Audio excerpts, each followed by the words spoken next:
दूध पीने के अलावा हमारे नन्हे हीरो का पसंदीदा काम छत को टकटकी लगाकर ताकना है। उसकी माँ सारा को बस यही लगता है कि वो एक शर्मीला और अंतर्मुखी बच्चा है, पर उसे ये अंदाजा नहीं है कि वो असल में अपने दिमाग में एक एवोल्यूशन स्टेट्स पैनल देख रहा है। भरपेट खाने के बाद पैनल में उसकी एनर्जी बार पूरी भरी हुई दिखती हैं और फिर उसे एक ऐसा संकेत मिलता है जिससे वो खुश हो जाता है। उसका पहला एवोल्यूशन अब तैयार है। उसके सामने 3 विकल्प रखे जाते हैं और सच कहें तो वे सभी काफी अच्छे लग रहे हैं। पहला विकल्प तेजी से विकास उसकी बढ़ने की रफ्तार को 10% बढ़ा देता है, लेकिन ये उसे कुछ खास पसंद नहीं आता। विकल्प 2 और 3 बुनियादी गुणों पर आधारित हैं और हालांकि पहली नज़र में ये बताना मुश्किल है कि कौन सा बेहतर है, पर उनके नाम 2 पूरी तरह अलग विकास के रास्तों की ओर इशारा करते हैं। 3 सेकंड की झिझक के बाद अपनी पिछली जिंदगी के उस ब्लॉगर वाले दौर को याद करते हुए जो रात के 3 बजे तक जागकर अपनी सेहत बिगाड़ लेता था, उसे एहसास होता है कि एक मजबूत शरीर ही हर चीज की असली बुनियाद है। इसी बात को ध्यान में रखते हुए वो ह्यूमनॉइड बीस्ट वाला रास्ता चुनता है और हम देखते हैं कि उसका कॉन्स्टिट्यूशन गुण तुरंत 2 पर पहुंच जाता है। शरीर में बदलाव उसी पल होने लगते हैं। सबसे पहले उसकी सांसें गहरी और ताकतवर हो जाती हैं और फिर उसका दिमाग एकदम साफ हो जाता है, जिससे बच्चों वाली सुस्ती दूर भाग जाती है। उसे रोज से ज्यादा भूख लगती है, लेकिन असली सरप्राइज उसकी नजरों में है। अब वो कमरे के उस पार टीवी पर चल रही खबरों को साफ साफ देख सकता है। वो फटी आंखों से स्क्रीन को देखता है और जोश में अनजाने में अपनी नन्ही मुट्ठी मुंह में डालकर बड़े मजे से चबाने लगता है। लेकिन जैसे ही वो खबरों में डूबने लगता है, स्क्रीन काली हो जाती है। सारा ने टीवी बंद कर दिया है। वो प्यार से उसकी गीली उंगलियों को उसके मुंह से बाहर निकालती है। वो शक से भर जाती है और सोचती है कि क्या उसका सिर्फ 1 हफ्ते का बच्चा वाकई टेलीविजन देख सकता है। उसे गौर से देखते हुए वो नोटिस करती है कि उसकी आंखें गजब की साफ और सतर्क हैं। वो उसे टीवी से दूर ले जाती है और बुदबुदाती है कि बच्चों को ऐसा नहीं करना चाहिए, टीवी नहीं देखना चाहिए, क्योंकि इससे उनकी आंखों को नुकसान पहुंच सकता है। अंदर ही अंदर वो जैसे चिल्ला रहा है कि उसे टीवी देखना है और उसकी आंखें बिल्कुल ठीक हैं। सारा को लगता है कि वो रोएगा, लेकिन इसके बजाय वो बस नाराजगी में मुंह फुला लेता है। मुस्कुराते हुए वो नीचे झुकती है और उसके नन्हे गाल पर जोर से एक प्यारा सा किस करती है। वो खामोशी से अपना चेहरा दूसरी तरफ मोड़ लेता है। 17 साल की मानसिक उम्र होने की वजह से उसे माँ के इस तरह के लाड़ प्यार की बिल्कुल आदत नहीं है। हालांकि सारा को लगता है कि वो बस मस्ती कर रहा है। वो उसे एक और किस करने के लिए झुकती है, लेकिन तभी उसे जोरों की भूख महसूस होती है। अपना दूध मिलने का इंतजार करने से पहले वो बस नाम के लिए थोड़ा रोता है। पिछले कुछ दिनों में उसके और सारा के बीच एक खामोश समझ बन गई है कि बिना आंसू के रोने का मतलब है कि उसे भूख लगी है, और अपना डायपर खींचते हुए रोने का मतलब है कि उसे सफाई की जरूरत है। अपनी जरूरतों को साफ साफ बताने की वजह से उसकी माँ की जिंदगी काफी आसान हो गई है। दूध तैयार करते हुए सारा आह भरती है और सोचती है कि काश उसकी बेटी क्लोई को पालना भी इतना ही आसान होता। वो नाम सुनते ही उसके गाल पर एक अजीब सा खिंचाव आ जाता है। सारा उसके मुंह में बोतल लगाती है और हंसते हुए पूछती है कि अपनी बहन का नाम सुनकर वो मुंह क्यों बना रहा है। वो कुछ नहीं कहता और दूध पीने में लगा रहता है और जल्द ही बोतल पूरी खाली हो जाती है, पर उसे अभी भी तसल्ली नहीं मिली। वो अपना मुंह रगड़ता है और दोबारा रोने लगता है जब तक कि वो दूसरी बोतल खत्म करके एक तसल्ली भरी डकार नहीं ले लेता। उसकी बढ़ती भूख के साथ उसकी एनर्जी बार हर दिन 2% बढ़ रही है, जिसका मतलब है कि उसका अगला एवोल्यूशन लगभग 1 महीने में होगा। तभी एक 8 साल की बच्ची उछलती हुई कमरे में आती है। उसकी स्कूल स्कर्ट में सिलवटें हैं, उसके सफेद मोजे गंदे हैं और उसके लाल चमड़े के जूते फर्श पर जोर जोर से आवाज कर रहे हैं। सारा देखती है। अपनी बेटी की हालत को देखकर उसकी आंखें गुस्से और हैरानी से फटी रह जाती हैं। लेकिन क्लोई बड़े गर्व से अपना सिर पीछे झुकाती है और बोलना शुरू करती है। और फिर वो मुस्कुराती हैं। हालांकि जिस तरह से वो अपने नन्हे भाई को देखती है उसमें थोड़ी छेड़खानी है। वो अपने छोटे नुकीले दांत दिखाती है और मुट्ठी हिलाकर उसे चेतावनी देती है कि उससे पंगा न ले। तभी उसके पिता मार्क घर आते हैं। वो अपने बेटे को गोद में लेना चाहते हैं, लेकिन उनकी पत्नी उन्हें दूर भगा देती हैं क्योंकि उनमें से सिगरेट की बदबू आ रही है। हार मानकर वो अपनी आस्तीनें चढ़ाते हैं और मदद करने के लिए किचन में चले जाते हैं। जल्द ही पूरा परिवार डिनर के लिए इकट्ठा होता है, लेकिन खाने के बीच में ही मार्क फ्रीजर खोलते हैं और कुछ कैंडी जैसी चीजें बाहर निकालते हैं। पहले तो ये पालतू बिल्ली के लिए कोई ट्रीट जैसा लगता है, लेकिन मार्क हर किसी के कटोरे में एक एक रख देते हैं। सारा के, क्लोई के, बिल्ली के और अपने खुद के कटोरे में भी। क्लोई तुरंत विरोध में अपनी चॉपस्टिक्स छोड़ देती है और शिकायत करती है कि इनका स्वाद कचरे जैसा है और उसे ये खाना बिल्कुल पसंद नहीं। उसके पिता उसे याद दिलाते हैं कि ये वो अनमोल खजाने हैं जो उन्हें हफ्ते में सिर्फ एक बार मिलते हैं और इनके बिना वो स्कूल में कभी मुकाबला नहीं कर पाएगी। क्लोई हिचकिचाती है। उसके चेहरे पर कशमकश साफ दिख रही है और आखिर में वो उसे पूरा निगल जाती है। हमारा नन्हा हीरो सोचने लगता है कि आखिर ये किस तरह की कैंडी है जो वे खा रहे हैं। काफी देर बाद मार्क और सारा की बातें सुनकर हमें पता चलता है कि वो कैंडी असल में हनी ग्लू है। ऐसे शब्द सुनकर जो उसे अभी समझ नहीं आते, हमारा नन्हा हीरो अपना सदमा छिपाने के लिए अपनी बोतल ऊंची कर लेता है। साफ है कि इस दुनिया में उसकी कल्पना से कहीं ज्यादा राज छुपे हैं। एक महीने बाद जब उसकी एनर्जी बार आखिरकार 100% तक पहुंच जाती है, तो वो अपने दूसरे एवोल्यूशन के लिए मेन्यू खोलता है। एक बार फिर उसके सामने 3 रास्ते हैं और इस बार वो अपने दिमाग को विकसित करना चुनता है। जैसे ही उसका स्पिरिट गुण बढ़ता है, उसे ऐसा महसूस होता है जैसे वक्त ही धीमा हो गया हो। सही मायने में उसके सोचने की रफ्तार इतनी बढ़ गई है कि पिछले महीनों के अनुभव एक पल में उसके दिमाग के सामने तैरने लगते हैं। जैसे ही वो इन नई दिमागी गहराइयों को टटोलना शुरू करता है, सारा उसे उठाती है और एक फर्श पर लिटा देती है जो एक बड़े लाल कपड़े से ढका है। परंपरा के अनुसार बच्चे की 1 महीने की सालगिरह पर एक ग्रैबिंग टेस्ट होता है जिससे उनके भविष्य का अंदाजा लगाया जाता है। जैसे ही वो अलग अलग चीजों से घिरे उस कपड़े पर रेंगता है, वो रस्म खत्म करने के लिए बस यूं ही कुछ भी पकड़ने की तैयारी करता है, तभी उसके स्टेट्स पैनल में प्रोफेशन मॉड्यूल अनलॉक हो जाता है। अब जैसे ही वो लाल कपड़े पर रखी चीजों को देखता है, उनके ऊपर तैरते हुए टाइटल दिखाई देते हैं। सबसे पहले उसे एक कीबोर्ड दिखता है। पैनल उस करियर की पहचान एक ब्लॉगर के रूप में करता है। ये देखते हुए कि इसमें कमाई कम है, अचानक मौत का खतरा ज्यादा है और फैंस हमेशा अपडेट्स मांगते रहते हैं, वो तुरंत कीबोर्ड को दूर धकेल देता है और बाकी विकल्पों को देखता है जिनमें से कुछ तो बहुत ही खतरनाक लग रहे हैं। वो कुछ बेहतर ढूंढने के लिए रेंगता रहता है जब तक कि उसकी नजर 3 खास चीजों पर नहीं ठहरती। स्नाइपर, एक्सप्लोरर और मार्शल आर्टिस्ट के प्रोफेशन उसके सामने आ जाते हैं। अपने ह्यूमनॉइड बीस्ट वाले रास्ते को ध्यान में रखते हुए उसे एहसास होता है कि केवल एक मार्शल आर्टिस्ट बनकर ही वो अपनी शारीरिक बनावट का पूरा फायदा उठा सकता है और अपनी असली क्षमता तक पहुंच सकता है। उसे अंदर ही अंदर एक सच्ची खुशी महसूस होती है। पहले वो सिर्फ ढेर सारा खाना खाकर ही विकसित हो सकता था, जिससे वो महीने में केवल एक बार ही आगे बढ़ पाता था। अब प्रोफेशन पैनल के साथ वो हुनर सीख सकता है और आगे बढ़ सकता है, और सच कहूं तो दोगुनी रफ्तार से बढ़ने के इस ख्याल से ही वो काफी गर्व महसूस करने लगता है। रस्म के बाद वो ये रिसर्च करना शुरू करता है कि प्रोफेशनल स्किल्स कैसे हासिल की जाएं। मार्शल आर्ट सीखने के लिए तो उसे तब तक इंतजार करना होगा जब तक वो सच में दौड़ने और कूदने न लगे। वो गौर करता है कि उसके बर्स्ट और एगिलिटी कोएफिशिएंट पूरी तरह से उसके बुनियादी कॉन्स्टिट्यूशन पर ही निर्भर करते हैं। कुल मिलाकर उसका मुख्य लक्ष्य अपनी शारीरिक ताकत बढ़ाना ही रहता है। अगले 1 महीने तक वो पूरी तरह से दूध पीने पर ध्यान देता है, कभी सारा का दूध तो कभी भारी मात्रा में फॉर्मूला। जैसे जैसे उसकी एनर्जी बार लगातार ऊपर चढ़ती है, वो आखिरकार अपने तीसरे एवोल्यूशन तक पहुंच जाता है। इस बार भी वो बिना सोचे समझे दोबारा ह्यूमनॉइड बीस्ट ही चुनता है। एक बार जब उसका शरीर काफी मजबूत हो जाएगा, तो एक बच्चे के शरीर में उसके पास शेर जैसी ताकत होगी, जो कि खुद को बचाने का एक बेहतरीन पर थोड़ा चकमा देने वाला तरीका है। आखिर डायपर पहने एक बच्चे पर कौन शक करेगा कि वो असल में एक ट्रेंड मार्शल आर्टिस्ट है। जैसे ही उसका कॉन्स्टिट्यूशन लेवल 3 पर पहुंचता है, उससे अपनी टांगों में एक नई ताकत महसूस होती है। अपने पालने की रेलिंग पकड़कर वो धीरे धीरे खुद को खड़ा कर लेता है। तभी सारा बेडरूम में आती है और खुशी से झूम उठती है। ओ मेरे खुदा, देखो तो, तुम अपने आप खड़े हो रहे हो। वो ये देखकर दंग रह जाती है कि उसके 2 महीने के बेटे ने पहले ही खड़ा होना सीख लिया है। वो उस पर तारीफों की बौछार कर देती हैं और उसे पकड़ने के लिए अपना हाथ पास ही रखती हैं। सारा को अपनी निगरानी करते देख वो परिवार के बड़े बिस्तर को ही अपना ट्रेनिंग ग्राउंड बनाने का फैसला करता है। पहले वो बिना हाथों के सहारा लिए खड़ा होने की कोशिश करता है।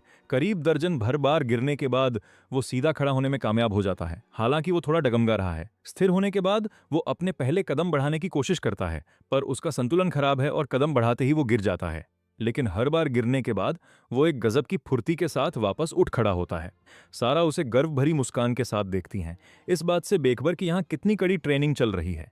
वो पूरे आधे घंटे तक खुद को थकाता है, जब तक कि उसकी स्टैमिना 45% तक नहीं गिर जाती। थककर चूर होने के बाद वो बिस्तर पर ढेर हो जाता है और आंखें बंद होते ही गहरी नींद में सो जाता है। इस तीसरे एवोल्यूशन ने आखिरकार उसके शरीर को इतना तैयार कर दिया है कि अब वो बोलना सीखना शुरू कर सकता है। थोड़ी देर बाद सारा एक चीज की तरफ इशारा करती है और पूछती है, ये क्या है बेटा? उसे पूरा यकीन है कि उसका बेटा एक जीनियस है, क्योंकि वो बहुत जल्दी सीखता है। बिना किसी टेस्ट के भी उसे पालने में बड़ी कामयाबी महसूस होती है। वो खुद से काफी खुश है। उसे अंदाजा भी नहीं है कि उसके जीनियस बच्चे का एक बहुत ही खास मकसद है।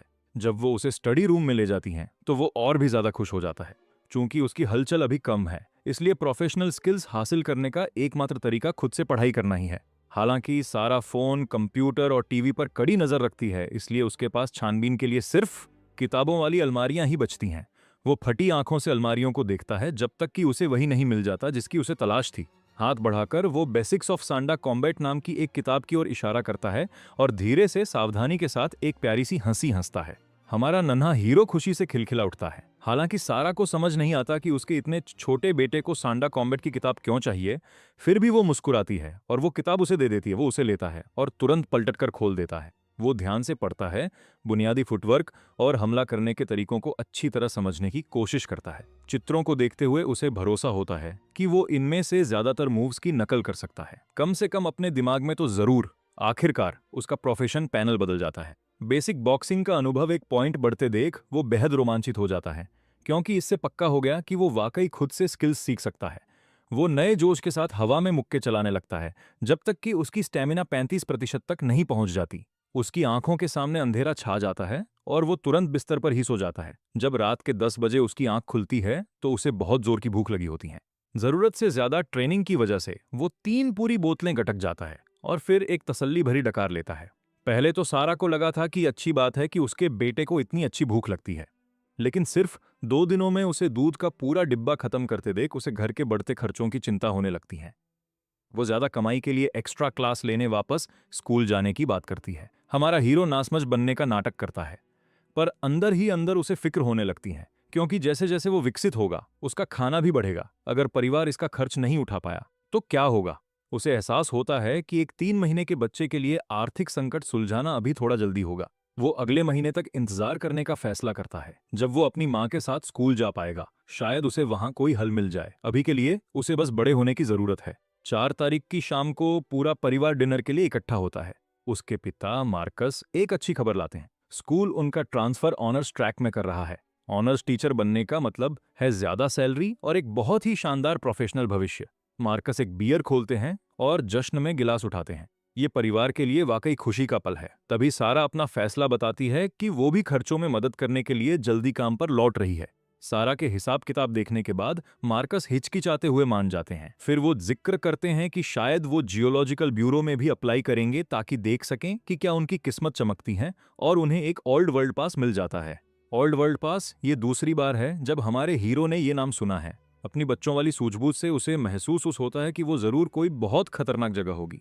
इस बीच उसकी बड़ी बहन क्लोई बड़ों की बातें सुनकर मुंह बना रही है। वो मन ही मन स्थिति का अंदाजा लगाती है, क्योंकि उसका छोटा भाई इतना ज्यादा खाता है उसके पास पॉकेट मनी के लिए कुछ नहीं बचेगा। वो उसे गुस्से से घूरती है और पूछती है कि इतने दूध का क्या फायदा अगर उसे सिर्फ बाहर ही निकालना है।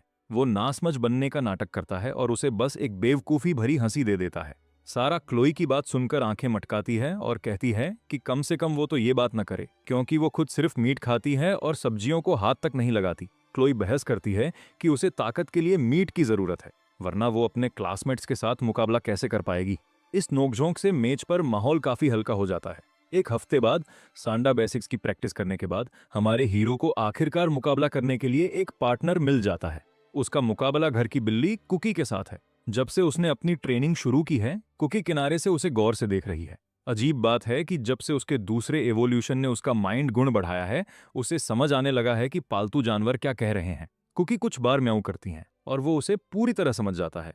वो देखना चाहती है कि उसमें कितना दम है। वो लड़ने की मुद्रा बनाता है और कुकी उसके सामने खड़ी हो जाती है, मुकाबले के लिए तैयार। सच कहूं तो साइज के मामले में ये बराबरी की टक्कर है। इंसान और बिल्ली दोनों की आंखों में जीतने का जुनून साफ दिख रहा है। अचानक कुकी आगे की ओर छलांग लगाती है। हमारे हीरो का संतुलन बिगड़ जाता है और वो तुरंत फर्श पर चित हो जाता है।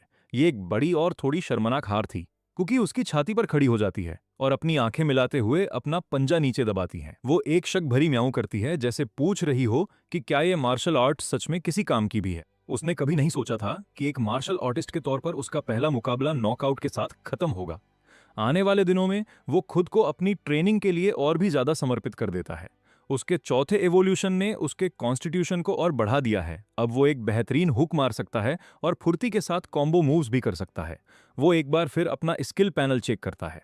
एक 6 महीने के बच्चे के हिसाब से वो अपनी तरक्की से काफी संतुष्ट है। इसी रफ्तार से वो अपने पहले जन्मदिन से पहले ही लेवल 1 मार्शल आर्टिस्ट बन जाएगा। वो आज अपने बॉक्सिंग के अनुभव को अधिकतम करने का प्लान बनाता है, इस उम्मीद में कि स्किल लेवल बढ़ने पर उसे कोई इनाम मिलेगा। आखिरकार वो पल आ ही जाता है जिसका हमें इंतजार था। जैसे ही हमारा हीरो अपनी बेसिक बॉक्सिंग को लेवल 1 पर पहुंचाता है, उसके प्रोफेशन पैनल में एक इनाम चमकता है।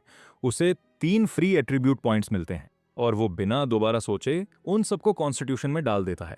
बाहर से देखने वालों को वो अपनी उम्र के दूसरे बच्चों से बस थोड़ा लंबा लगता है, लेकिन उसके कपड़ों के नीचे उसका छोटा सा शरीर काफी मजबूत होता जा रहा है। बहुत ज्यादा खाने की वजह से शरीर पर थोड़ी चर्बी होने के बावजूद वो एक छोटे इंसानी शक्ल वाले दरिंदे जैसा दिखने लगा है।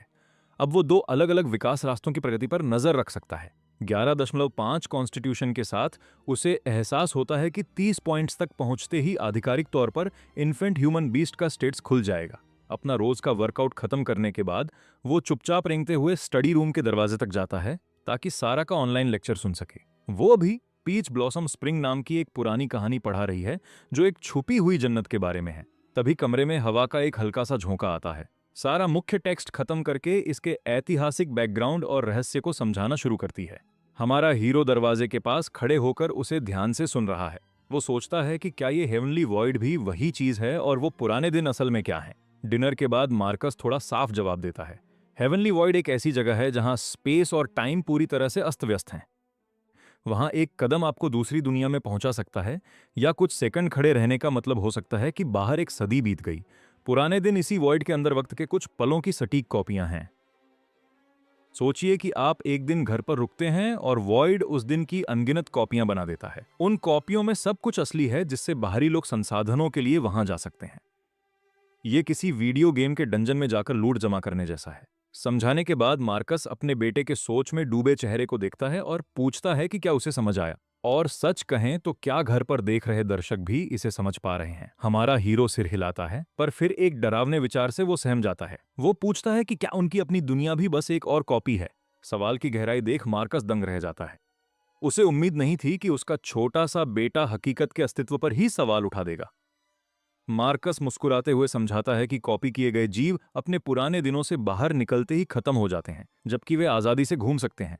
राहत महसूस करते हुए हमारा हीरो अपनी ट्रेनिंग पर लौट आता है। मार्कस ने ध्यान दिया था कि वो आजकल उस बेसिक मैनुअल को पकड़े रहता है और अनाड़ीपन से डायग्राम्स की नकल करता है, लेकिन आज कुछ अलग है। जैसे ही मार्कस जाने के लिए मुड़ता है, उसकी नजर लड़के पर पड़ती है जो बड़ी फुर्ती से कॉम्बो कर रहा है। वो वहीं जम जाता है। उसकी आंखें बच्चे की हरकतों पर टिक जाती हैं। अपने पिता के चेहरे के अजीब भावों को देखकर हमारा हीरो रुक जाता है और पूछता है कि क्या हुआ। मार्कस जबरदस्ती मुस्कुराने की कोशिश करता है। वो कहता है कि उसके बेटे की तरक्की वाकई बहुत तेज है। अचानक एक फैसला लेते हुए वो लड़के से कहता है कि कल से उसकी ट्रेनिंग शुरू होगी। वो स्कूल के बाद उसे और उसकी बहन दोनों को खुद ट्रेनिंग देगा। हमारा हीरो बहुत खुश है क्योंकि उसके पिता प्रोफेशनल टीचर हैं। हालांकि क्लोई कहीं और होना पसंद करती। अगली शाम मार्कस क्लोई को कार्डियो करवाता है और हीरो को कॉम्बैट की बारीकियां सिखाता है। ये देखकर कि लड़के ने बॉक्सिंग सीख ली है, मार्कस सांडा किक्स दिखाता है। जैसे ही वो हर मुंह समझाता है, हमारा हीरो उनकी सटीक नकल करता है, जब तक वो उसकी आदत न बन जाए। अचानक एक नोटिफिकेशन आता है और उसे खुशी होती है कि उसका फाइनल मॉड्यूल एक्टिवेट हो गया है। वो टैलेंट सिमुलेशन का टेस्ट करता है। उसकी पुतलियां सिकुड़ती हैं और नजर तेज हो जाती हैं। उसकी आंखें एक हाई डेफिनेशन कैमरे की तरह मार्कस के हर प्रदर्शन को रिकॉर्ड कर लेती हैं। खुद को देखकर और सुधार करके उसकी फॉर्म एकदम बेहतरीन हो जाती है। मार्कस अपने बेटे के प्रदर्शन में उस अजीब बदलाव को नोटिस करने लगता है। अब उसे लड़के के पोस्चर को सुधारने की जरूरत नहीं, क्योंकि वो बेमिसाल हो गया है। अपने जीनियस बेटे को देखकर मार्कस धीरे से आभरता है। वो और सारा बस एक शांत बच्चा चाहते थे, ऊर्जा से भरी क्लोई जैसा नहीं। इसके बजाय उन्होंने एक विलक्षण प्रतिभा वाला बच्चा पाला है। 1 महीने में उसकी दृष्टि विकसित हुई और 2 महीने में वो चलने लगा। कौन जानता है कि आगे चलकर वो क्या करेगा। महज 3 महीने की उम्र में वो दौड़ने कूदने लगा है और उसने खुद ही सांडा भी सीख ली है। मार्कस नेशनल प्रोडिजी के लिए मिलने वाली $1 करोड़ की सरकारी सब्सिडी देखकर थोड़ा महत्वाकांक्षी महसूस करने लगता है। इनाम का पता चलने पर हीरो पिता से नाम लिखवाने को कहता है। वे ऑनलाइन आवेदन करते हैं, पर अधिकारी उसे खारिज कर देते हैं क्योंकि उसकी उम्र अभी 2 साल से कम है। मार्कस उसे दबाव न लेने को कहता है क्योंकि इन प्लान्स के स्टैंडर्ड बहुत ऊंचे हैं, पर हीरो हार नहीं मानता और 5 टेराबाइट स्टडी मटेरियल से दिन भर एक्सपीरियंस जुटाता है। वो उस इनाम को पाने के लिए पूरी तरह ठान चुका है। साप्ताहिक फैमिली डिनर के दौरान सारा शहद और सेक्ट ग्लू निकालती है और हमारा हीरो पूछता है कि क्या वो इसे चख सकता है। शायद वो इकलौता बच्चा है जो इसे चखने के लिए बेताब है, क्योंकि उसके दांत निकल रहे हैं और वो मछली भी पचा पा रहा है। सारा अपना हिस्सा उसके साथ बांटती है। जैसा क्लोई ने कहा था, इसकी महक काफी अजीब है, जैसे कि किसी अस्तबल की गंध हो, खासकर गर्म पानी में घोलने पर। गंध बहुत तेज है, पर अपने विकास के लिए वो ये तकलीफ सहेगा। वो अपनी सांस रोककर इसे कड़वी दवा की तरह गटक जाता है और पूरी तरह खत्म होने पर ही सांस लेता है। पहले तो उसे उल्टी जैसा लगता है, पर फिर उसके गले से गर्माहट की एक लहर उतरती है जिससे वो बहुत आराम महसूस करने लगता है। वो हैरान है कि इस ग्लू के महज 1 ग्राम ने उसकी एनर्जी 2% बढ़ा दी है। वो नन्हा सा टुकड़ा पूरे दिन के दूध जितनी पोषण शक्ति रखता है। लगता है कि हेवनली वॉइड का खाना वाकई चमत्कारी है। फुटवर्क और किकिंग तकनीकों पर 2 हफ्ते ध्यान देने के बाद वो 6 और एट्रीब्यूट पॉइंट्स हासिल कर लेता है। इस बार वो सब कुछ कॉन्स्टिट्यूशन में नहीं डालने का फैसला करता है। उसे याद आता है कि सिमुलेशन स्टेट के असर को सुधारने के लिए उसे अपने स्पिरिट एट्रीब्यूट को बढ़ाना होगा। वो 6 पॉइंट स्पिरिट में डाल देता है और अचानक ऐसा लगता है जैसे उसके सिर पर बर्फ के ठंडे पानी की बाल्टी उड़ेल दी गई हो। उसके सिर में एक ठंडी सनसनी फैलती है और फिर तेज झुनझुनी होती है। सिर फटने वाले दर्द के बाद जब वो आंखें खोलता है तो दुनिया बहुत साफ नजर आती है। अपनी नई सीमाओं को आजमाने के लिए वो सिमुलेशन स्टेट एक्टिवेट करके अपनी बिल्ली मास्टर जिंजर की नकल करता है। मास्टर जिंजर उलझन में सिर झुकाता है क्योंकि वो बच्चा एकदम सटीक म्याऊं करता है। बिल्ली इस बात से चिढ़कर वहां से चली जाती है कि कोई उसका मजाक उड़ा रहा है, पर तभी नोटिफिकेशन आता है। नकल करके हमारे हीरो ने बिल्लियों की भाषा सीखना शुरू कर दिया है। मास्टर जिंजर के साथ आधे घंटे में उसे 2 एक्सपीरियंस पॉइंट्स मिलते हैं, जो एक बहुत ही अजीब उपलब्धि है। बदकिस्मती से मास्टर जिंजर कोई अच्छा टीचर नहीं है। वो पूरी बेरुखी के साथ वही कुछ शब्द दोहराता रहता है। हमारा हीरो सोचता है कि क्या दिमाग को और विकसित करने से वो टेलीपैथी के जरिए सीधे विचार भेज पाएगा, और इस तरह ट्रेनिंग के बीच बिल्ली से बातें करना उसका नया पसंदीदा शौक बन जाता है। गर्मियां आने पर सारा अपनी छुट्टी का फायदा उठाती है और उसे स्ट्रॉलर में बिठाकर पड़ोस में घुमाने ले जाती है। उसे उम्मीद है कि वो दूसरे बच्चों के साथ घुलेगा मिलेगा। स्ट्रॉलर में बैठा हीरो चुपचाप पास के बच्चों को देखता है, हालांकि वो उनसे कुछ खास प्रभावित नहीं लगता। जब बच्चे जोर जोर से रोने लगते हैं तो हमारे हीरो को यह सब काफी शोर शराबे वाला लगता है। दूसरी माएं ध्यान देती हैं कि वो कितना शांत और समझदार है। वो न रोता है, न जिद करता है, और यहां तक कि अंगूठा भी नहीं चूसता। वे सारा की तारीफ करती हैं और चाहती हैं कि उनके अपने बच्चे भी संभालने में इतने ही आसान होते। सारा गर्व महसूस करती है क्योंकि उसे अपने बच्चे की तारीफ सुनना पसंद है। वो खुश है कि वो लाइमलाइट से दूर रहने की उसकी बात मान रहा है। एक माँ सुझाव देती है कि इसका आईक्यू टेस्ट करवाना चाहिए क्योंकि उसे यकीन है कि ये कोई विलक्षण प्रतिभा वाला बच्चा है। बाकी लोग भी उसकी बात मान जाते हैं कि वो आम बच्चों से कितना अलग और होनहार है। सारा घबराने लगती है और सबका ध्यान हटाने की कोशिश करती है, पर इससे पहले कि वो कोई बहाना बना पाती, एक माँ स्ट्रॉलर के पास आ जाती है। वो महिला मुस्कुराकर उससे पूछती है कि उसने कितनी उंगलियां दिखाई हैं और सही जवाब देने पर कैंडी देने का वादा करती है।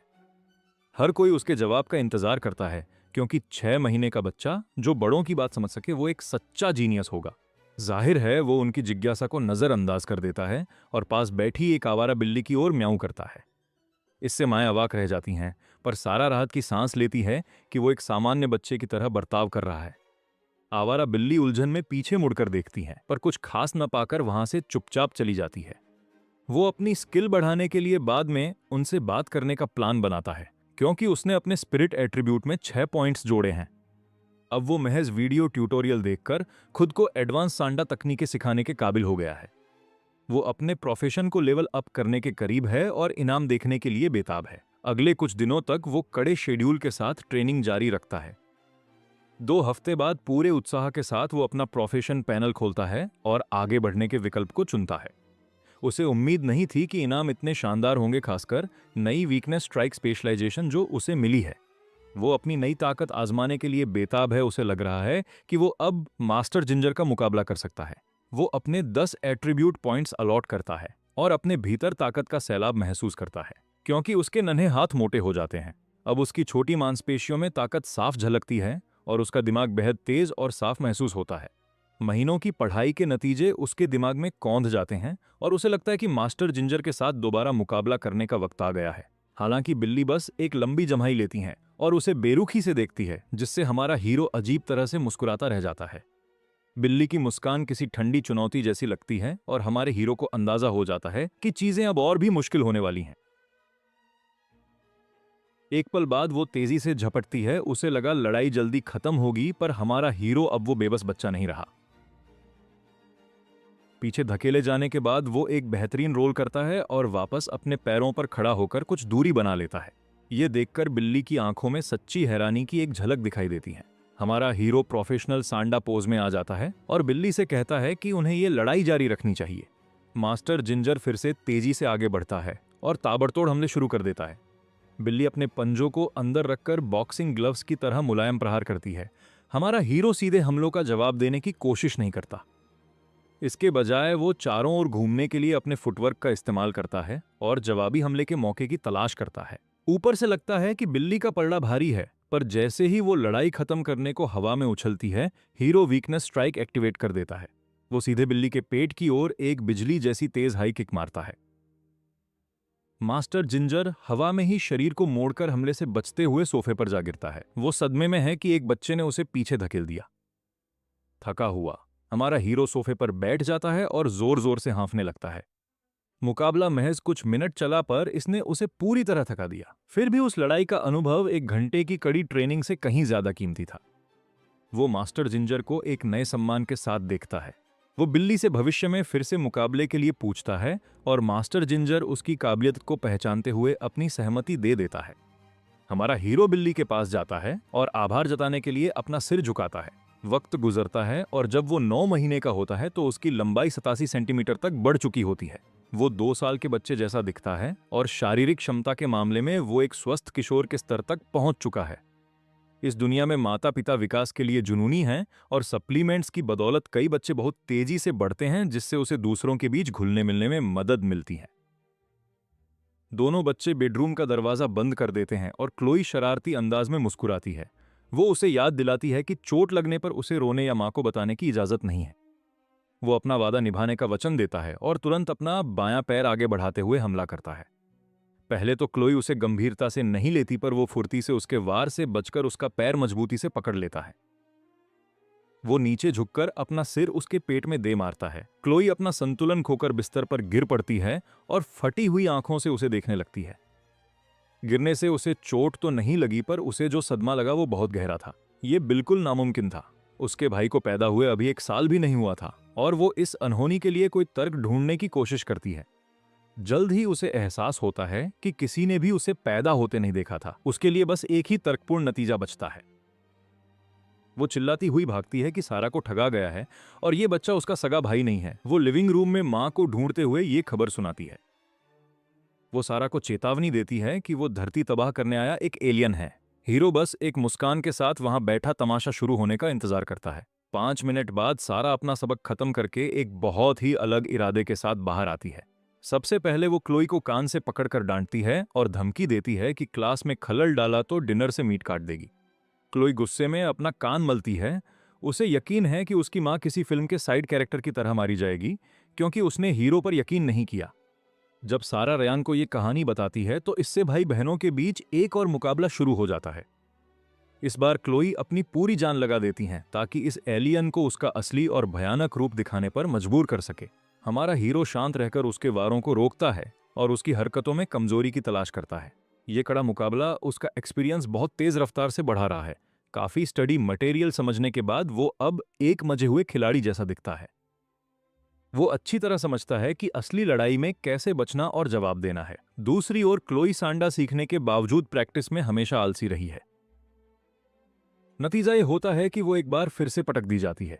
वो दर्द और गुस्से भरे चेहरे के साथ जमीन पर गिरती है। उसके चेहरे पर हताशा और शारीरिक तकलीफ साफ झलक रही है। हाँफते हुए वो खाली नजरों से छत को देखती है और कहती है कि एलियंस दुनिया पर कब्जा कर रहे हैं। हीरो की तरक्की रेयान की उम्मीदों से कहीं आगे निकल गई है। लगता है कि वो अब जीनियस ट्रेनिंग प्रोग्राम की दहलीज के बहुत करीब पहुंच चुका है। रेयान बच्चों के पूरे पोषण के लिए मीट के 2 एक्स्ट्रा व्यंजन तैयार करता है। छुट्टियों के अगले 2 महीनों के दौरान क्लोई आधिकारिक तौर पर उसकी सबसे बेहतरीन ट्रेनिंग पार्टनर बन जाती है। वो अपने भाई को हराने के लिए पागल है ताकि वो उसका असली रूप देख सके। वो भी उसकी चुनौतियों को खुशी खुशी स्वीकार कर लेता है। उसकी नकल करने की क्षमता की वजह से उसका अभ्यास बहुत असरदार हो गया है और देखते ही देखते अक्टूबर का महीना आ जाता है। इस दुनिया में दोबारा जन्म लेने के बाद ये उसका सबसे पहला जन्मदिन है। डिनर टेबल पर उसके माता पिता तालियां बजाकर जन्मदिन का गाना गाते हैं और सारा के उकसाने पर क्लोई भी उनके सुर में सुर मिलाती है। हमारा हीरो अपनी कुर्सी पर बैठा दूध की बोतल को वाइन ग्लास की तरह पकड़कर एक ही बार में गटक जाता है। मोमबत्तियां बुझाने से पहले वो आंखें बंद करके दुआ मांगता है। तोहफों की बारी आने पर क्लोई अपनी पॉकेट मनी से उसके लिए एलियन फिल्मों की एक तस्वीरों वाली किताब खरीदती है। वो एलियन के घोंसले की तस्वीर की तरफ इशारा करके धीरे से पूछती हैं कि क्या वो विकसित हो गया है। सच कहें तो उसकी ये जिद वाकई काबिले तारीफ है। फिर डैड की बारी आती है। रयान उसे एक छोटी नीली बोतल देता है जो कैल्शियम की दवा जैसी दिखती है, लेकिन उसके लेबल पर टियर 1 प्यूरिफाइड न्यूट्रिएंट सॉल्यूशन लिखा है। रयान मुस्कुराते हुए बताता है कि शरीर इसे आम कीड़ों वाली शहद की गोंद के मुकाबले ज्यादा आसानी से सोख सकता है। सबका शुक्रिया अदा करने के बाद वो अपना स्टेटस चेक करता है और उसे एहसास होता है कि उसने आखिरकार एक बहुत बड़ा मुकाम हासिल कर लिया है। उसकी पहली बड़ी उपलब्धि अनलॉक हो गई है। कॉन्स्टिट्यूशन में 30 पॉइंट्स के साथ अब उसके पास एक कसरती वयस्क पुरुष जैसी शारीरिक ताकत है। वो इनामों की बारीकियों को देखता है और उसे पता चलता है कि उसकी प्रतिभाओं में बीस्ट फॉर्म उसकी लड़ने की ताकत को सबसे ज्यादा बढ़ाता है। फिर वो कार्निवोर नाम की एक नई पैसिव टैलेंट की जांच करता है। ये लड़ने के काम तो नहीं आता और इसे बढ़ाया भी नहीं जा सकता, लेकिन इसका फायदा हमेशा बना रहता है। अब से ये टैलेंट उसके रोजाना के अभ्यास में मदद करेगा, जिससे उसका शरीर थकान और छोटी मोटी चोटों से बहुत तेजी से उबर पाएगा। इनाम मिलने के बाद वो अपने अगले लक्ष्य की ओर देखता है। अगर 30 पॉइंट्स का मतलब एक स्वस्थ वयस्क है, तो 100 पॉइंट्स इंसान की शारीरिक क्षमता की आखिरी हद होगी। वो सोचता है कि उस हद के पार क्या होगा, शायद एक ऐसा रूप जो इंसानियत से कोसों आगे हो। ट्रांसेंडेंट शब्द उसके दिमाग में कौंधता है और उसे एक नए मकसद से भर देता है। अपनी पहली रुकावट को पार करने के बाद उसे लगता है कि दूसरी मंजिल भी अब ज्यादा दूर नहीं है। उसी रात वो अपनी नई सीमाओं को परखना शुरू कर देता है। वो अपनी बदली हुई शारीरिक ताकत की जांच करता है और उसके पिता रयान सब कुछ फोन पर रिकॉर्ड करते हैं। चाहे ताकत हो, लंबी कूद हो या 100 मीटर की दौड़, उसके नतीजे जीनियस प्रोग्राम की उम्मीदों से कहीं ज्यादा हैं।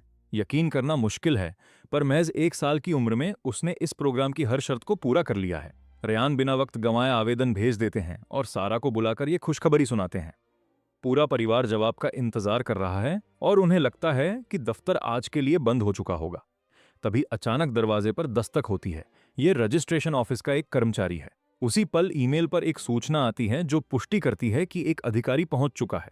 वो उस आदमी के पहचान पत्र और काम की रफ्तार देखकर हैरान रह जाते हैं। रेयान आखिरकार उसे अंदर आने की इजाजत दे देता है। आने वाला शख्स एडवांस टैलेंट कल्टीवेशन विभाग का डिप्टी डायरेक्टर है। दोनों से आवेदन की बातों की पुष्टि करने के बाद वो बच्चे से मिलने की इच्छा जाहिर करता है। रेयान एक गहरी सांस लेता है और बेडरूम का दरवाजा खोलता है। इतने वक्त तक गुमनाम रहने के बाद आखिरकार हमारे हीरो की प्रतिभा सबके सामने आने वाली है। डायरेक्टर उस छोटे बच्चे को इतनी सहज चाल और साफ आवाज में बात करते देख दंग रह जाता है। वो उसकी पहचान और प्रोग्राम में शामिल होने की इच्छा जानने के लिए कई सवाल पूछता है। रजिस्ट्रेशन पूरा होने पर वो एक इलेक्ट्रॉनिक स्क्रीन वाली घड़ी निकालकर बच्चे को पहनने के लिए कहता है। घड़ी पहनने के बाद उसे पता चलता है कि उसे उतारा नहीं जा सकता। डायरेक्टर मुस्कुराकर बताता है कि ये सुरक्षा के लिए जरूरी है और प्रक्रिया खत्म होने के बाद इसे वापस ले लिया जाएगा। अचानक डायरेक्टर की नजर जूतों की अलमारी पर पड़ती है, जहां से उनकी बिल्ली कुकी उस अजनबी को झांक रही है। वो माता पिता को याद दिलाता है कि चूंकि बच्चा बिल्लियों से बात कर सकता है, इसलिए ये पालतू जीव भी इस टेस्ट में हिस्सा ले सकता है। ऐसा लगता है कि अब बिल्ली को भी इस प्रक्रिया में शामिल होना पड़ेगा। जब आधिकारिक चयन का समय आता है तो हम परिवार को उस केंद्र में जाते हुए देखते हैं। काफी रात हो चुकी है और सबको सो जाना चाहिए था, लेकिन लॉबी में 2 छोटे बच्चे एक दूसरे के सामने खड़े हैं। उनमें से एक हाथ में पानी की बोतल लिए गर्व से शेखी बघारता है कि वो 5 मीटर की दूरी तक पेशाब कर सकता है। दूसरा भी पीछे नहीं रहता और अपनी नाक की गंदगी को वापस मुंह में खींचते हुए पूछता है कि क्या पहला लड़का उसकी तरह अपना नाक वाला नाश्ता खाने का हुनर दिखा सकता है। साफ तौर पर यह ऊंचे दर्जे की बातचीत है। जैसे ही ये दोनों जीनियस अपना हुनर दिखाते हैं, उनकी नजर बड़ों पर पड़ती है और वो तुरंत भागने की कोशिश करते हैं। डायरेक्टर उन्हें रोककर पूछता है कि उनके इंचार्ज डॉक्टर मिलर कहाँ गए हैं। जवाब देने से पहले ही बच्चे गायब हो जाते हैं। हमारा हीरो अपने आसपास का जायजा लेता है। बाहर से ये एक मिलिट्री बेस जैसा है, पर अंदर से ये जीनियस बच्चों के लिए बनाया गया एक आधुनिक ठिकाना है जहां वो सुरक्षित रह सकें। जैसे ही डायरेक्टर अपना फोन निकालता है, सुनहरे चश्मे वाली एक जवान औरत कुछ दस्तावेज लिए उनके पास आती है। डायरेक्टर को देखते ही वो उसका स्वागत करती है और कहती है कि उनके प्रांत से एक बहुत बड़ा सरप्राइज आया है। इस प्रोग्राम के 15 साल के इतिहास में ये पहली बार है जब किसी 1 साल के बच्चे ने आवेदन किया है। डायरेक्टर उससे हाथ मिलाते हुए उसे डॉक्टर मिलर कहता है और मानता है कि ये बच्चा वाकई बहुत खास है। डॉक्टर मिलर हमारे हीरो को ध्यान से देखने का वादा करती है। वो ऊपर देखता है और उसे सीने पर लगे बैच को पढ़ता है जिस पर लिखा है कि वो ट्रांसेंडॉन इंस्टीट्यूट की रिसर्चर है। सारा से थोड़ी बात करने के बाद डॉक्टर मिलर बच्चे से पूछती है कि क्या उसे कुछ चाहिए। उसे बैच की तरफ घूरते देख वो मजाक में पूछती है कि क्या उसे भूख लगी है और वो दूध ढूंढ रहा है जो बदकिस्मती से उसके पास नहीं है। वो सपाट अंदाज में जवाब देता है कि वो ठोस खाना खाने के काबिल हो चुका है। वो उसे गोद में उठाकर उसके गाल खींचती है। उसे बच्चा बहुत प्यारा लगता है और वो मुस्कुराते हुए सारा की तरफ मुड़ती है। डॉक्टर मिलर उसे चूमने की इजाजत मांगती है और सारा तुरंत मान जाती है। लेकिन हमारा हीरो लिपस्टिक के उन निशानों से बचने के लिए बिल्कुल भी तैयार नहीं है। ढेर सारे प्यार के बाद उसका चेहरा लार से भर जाता है।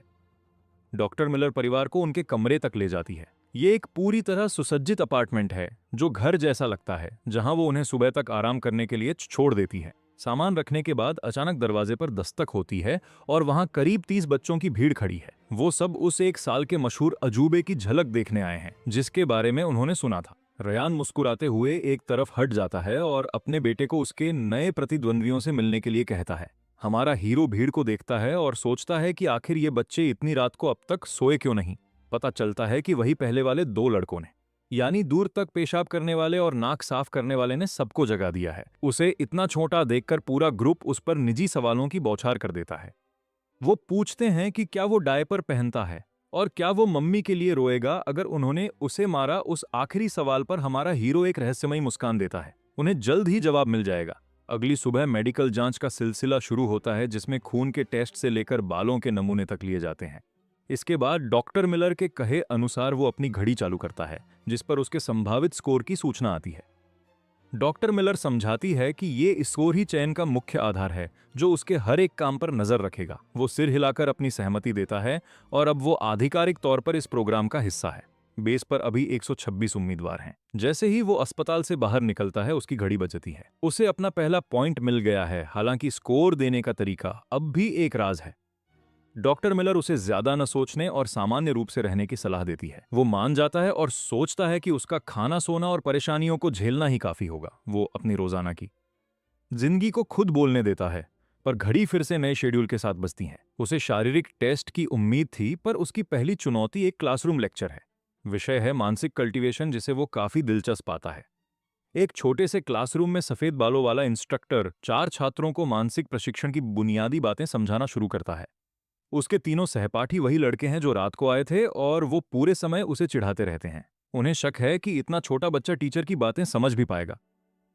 इंस्ट्रक्टर उन पर ध्यान नहीं देता और बताता है कि बुनियादी तरीके में ध्यान लगाने के साथ एक खास सीरम दिया जाता है।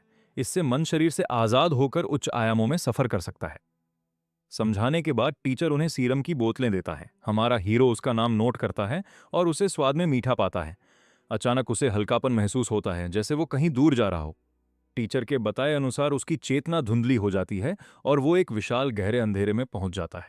लक्ष्य सीधा है, बिना रुके उस शून्य में आगे बढ़ते रहना, लेकिन हर कदम के साथ मानसिक दबाव बढ़ता जाता है। ये आंखें बंद करके चलने जैसा है। भले ही आपको पता हो कि रास्ता साफ है, पर रुकने या आंखें खोलने की इच्छा बहुत तेज होती है। इस ध्यान की अवस्था में वो सिर्फ अपने अंतर्मन के भरोसे आगे बढ़ता है। 8 मिनट बाद पहले 2 लड़के पसीने से तरबतर होकर बाहर निकल जाते हैं। तीसरा लड़का 10 मिनट तक टिका रहता है और फिर थकान के साथ अपनी परफॉर्मेंस पर गर्व करते हुए आंखें खोलता है। पर जब वो हमारे हीरो को देखता है तो दंग रह जाता है।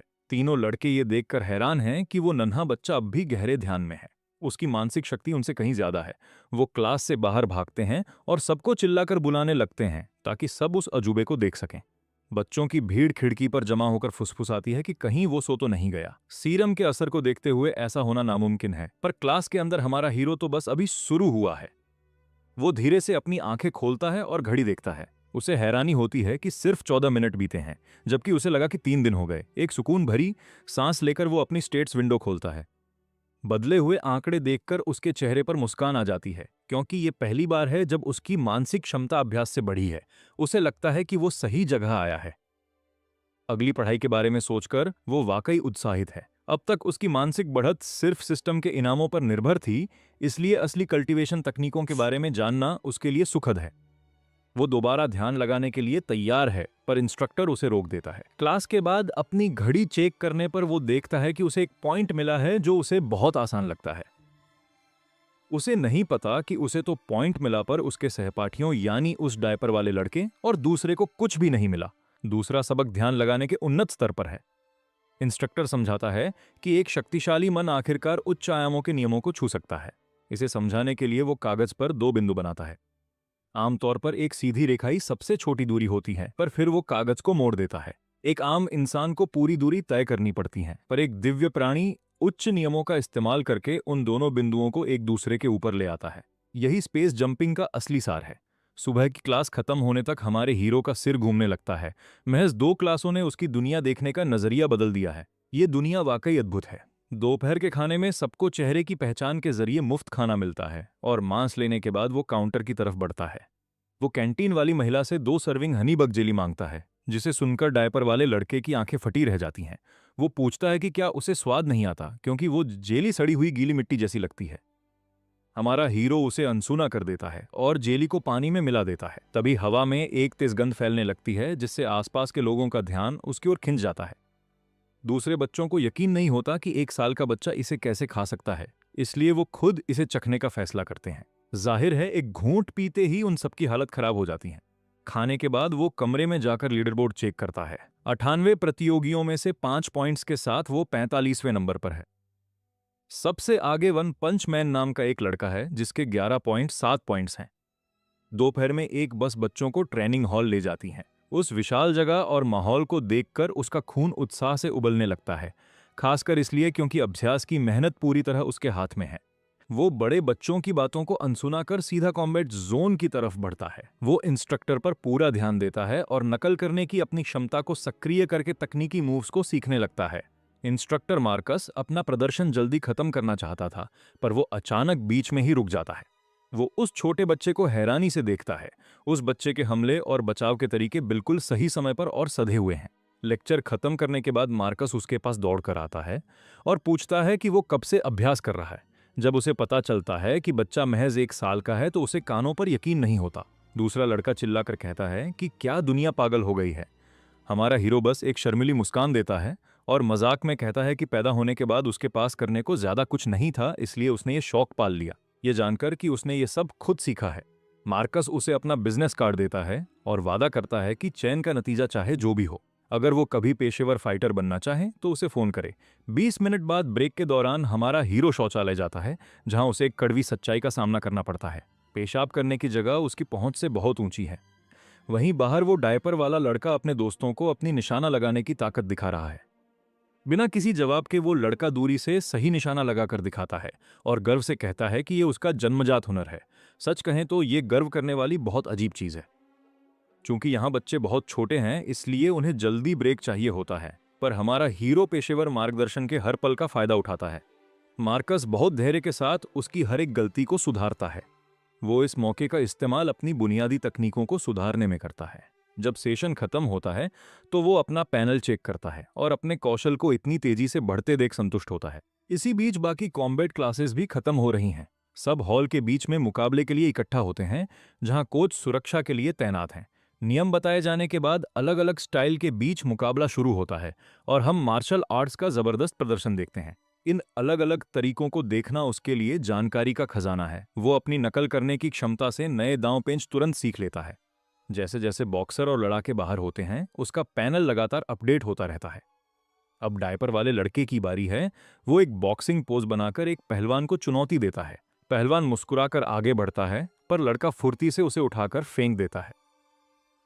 वो अपनी ताकत पर इतराते हुए कहता है कि उसे करीब से लड़ने में किसी का डर नहीं है। भीड़ शांत हो जाती है और हमारे हीरो को एहसास होता है कि यहाँ हर किसी के पास अपना एक अनोखा हुनर है। वो अपने रास्ते के बारे में सोचता है और किकबॉक्सिंग के साथ कुश्ती के दांव आजमाने का फैसला करता है। थोड़ी देर देखने के बाद आखिरकार वो खुद स्टेज पर कदम रखता है। कमरे में भारी सन्नाटा है, क्योंकि कोई भी उसका सामना करने को तैयार नहीं है। उनकी झिझक समझकर वो एक सौदा करता है। वो बस अपनी सहन शक्ति परखने के लिए 3 चालों का अभ्यास चाहता है। आखिरकार ये लालच काम कर गया। आखिर इस नन्हे शैतान के आगे 3 चालें टिकना रिश्ता बनाने का एक अच्छा तरीका है। छोटे बाल वाला एक लड़का आगे आता है और पहली चाल के साथ मुकाबला शुरू होता है। हमारा हीरो शुरुआत करता है। उसके छोटे पैर बिजली की फुर्ती से चलते हैं और वो आगे बढ़ता है। वो अचानक लड़के की बगल में जाकर उसका पैर पकड़ने की कोशिश करता है। दूसरा लड़का खुद को संभालने के लिए नीचे झुकता है। उस एक पल में हीरो के नन्हे शरीर की हर मांसपेशी तन जाती है। जैसे ही उसकी ताकत बढ़ती है, वो एक जोरदार वार करता है। उसका सिर सीधे सामने वाले के पेट पर लगता है। जो उसकी सबसे बड़ी कमजोरी पर सटीक हमला था। वो लड़का इस भयानक ताकत को झेल नहीं पाता। वो तुरंत दूर जा गिरता है। मुकाबला एक ही चाल में खत्म हो गया। पूरा हॉल सन्न है, बच्चे और कोच सब हैरान हैं। वो अपनी जंगली अवस्था को रोकता है और लड़के को उठने में मदद करता है। वो अभ्यास के लिए अपने साथी का शुक्रिया अदा करता है। ये बेस पर उसकी पहली जीत है। लेकिन जश्न मनाने से पहले ही उसके सिस्टम पैनल पर एक मैसेज आता है। लगता है उसके इंस्ट्रक्टर मार्कस को अभी से डिनर की चिंता होने लगी है। वो देखता है कि उसका स्कोर 9 पॉइंट बढ़ गया है। डिनर के बाद उसकी माँ वीडियो कॉल करती हैं ताकि पूरा परिवार बात कर सके। जैसे ही पिता का चेहरा दिखता है, चप्पलों की तेज आवाज सुनाई देती है। उसकी बहन क्लोई स्क्रीन पर सामने आती है और भाई से बात करने को बेताब है। वो उम्मीता के साथ पूछती है कि क्या उसका चुनाव हो गया और क्या उसे इनामी पैसे मिले। वो उसे टाल देता है और अपनी पढ़ाई पर ध्यान देने को कहता है। वो उसे घर में तमीज से रहने की सलाह देता है ताकि पिता को कोई परेशानी न हो। क्लोई पहले तो बात मानती है, फिर उसे लगता है कि उसका छोटा भाई उसे लेक्चर दे रहा है। कॉल के बाद वो अपना होमवर्क करने लगता है। क्योंकि सवाल मिडिल स्कूल फिजिक्स के हैं, उसे अपना ज्ञान स्वाभाविक दिखाना होगा। वो बेस से मिला टैबलेट खोलता है और तेजी से किताबें पढ़ने लगता है। अपनी खास पढ़ने की शक्ति से वो 2 घंटे में प्राइमरी का कोर्स खत्म कर देता है। फिर वो मिडिल स्कूल फिजिक्स पढ़ते हुए एक वीडियो के बारे में सोचने लगता है। इसमें एक महाशक्तिशाली इंसान पानी को तुरंत जमा देता है, फिर पिघलाता है और बंद कमरे में सोना बनाता है। वो सोचता है कि इसे कैसे समझाया जाए। फिजिक्स की सारी किताबें पढ़ने के बाद वो ध्यान लगाने के लिए अपनी 27.1 की मानसिक शक्ति का इस्तेमाल करता है। वो तापमान और गर्मी जैसे कॉन्सेप्ट्स को आसानी से समझ लेता है, लेकिन आम फिजिक्स की जगह वो एक नई थ्योरी बनाने के लिए ऊंचे आयामों के नियमों को जोड़ता है। वो अपनी रिसर्च पुराने इंस्ट्रक्टर जैकब को भेजता है और उसे तुरंत अच्छा जवाब मिलता है। अचानक बेस ऐप पर एक मैसेज आता है। पुराने टॉपर 1 पंचमैन, जिसका औसत 11.7 था, उसे हमारे हीरो ने पीछे छोड़ दिया है, जिसका औसत 19 है। ये देखते ही कमेंट सेक्शन में बहस छिड़ जाती है। लेकिन जैसे ही खुद 1 पंचमैन कमेंट करता है, सब शांत हो जाते हैं। स्क्रीन के पीछे बच्चों की हैरानी साफ महसूस होती है। अगर पुराना नंबर एक इसे मान ले तो ये 19 पॉइंट सच ही होंगे। वो कमेंट्स पर बस एक नजर डालता है और जवाब देना जरूरी नहीं समझता। वो अपने पैनल पर देखता है कि उसे बस 3 और पॉइंट्स चाहिए। अगले लेवल पर पहुंचते ही उसे खास इनाम मिलेंगे। सच कहें तो सिर्फ हीरो ही नहीं, हम भी वो इनाम देखने के लिए बहुत उत्सुक हैं। मेडिटेशन में माहिर होने की वजह से उसकी मानसिक शक्ति अब हर दिन 0.1 बढ़ती है। लगता है कि जूनियर मेंटल बॉडी का मुकाम अब पास ही है, क्योंकि वो रोज अभ्यास करता है। उसका मेडिटेशन अब 14 मिनट से बढ़कर 17 मिनट हो गया है। हालांकि उसे अभी तक ऊंचे आयामों के नियम नहीं मिले, पर उसे एक चौंकाने वाली बात पता चलती है। बेस से मिले खास लिक्विड के बिना वो ध्यान नहीं लगा पा रहा। वो जैकब से अपनी उम्र का हवाला देकर और मदद मांगता है, पर पुराना इंस्ट्रक्टर तुरंत मना कर देता है। हालांकि जैकब उसे विस्तार से इसकी वजह समझाता है। ऊंचे आयामों को समझने के लिए शारीरिक ताकत के साथ किस्मत की भी जरूरत होती है। शरीर की बनावट इंसानी सीमा के करीब होनी चाहिए, तभी कोई उस मुकाम तक पहुंच सकता है। अगर कोई बहुत खुशकिस्मत है तो वो पहली बार में ही ये शक्ति पा सकता है, वरना 100 बोतलें भी कोई फर्क नहीं डालेंगी। क्योंकि वो जल्द ही उन नियमों तक नहीं पहुंच सकता, वो अपनी शक्ति बढ़ाने के लिए ध्यान लगाना जारी रखता है। जैकब की बातों के हिसाब से उसका अगला लक्ष्य एक बेहतरीन शरीर पाना है।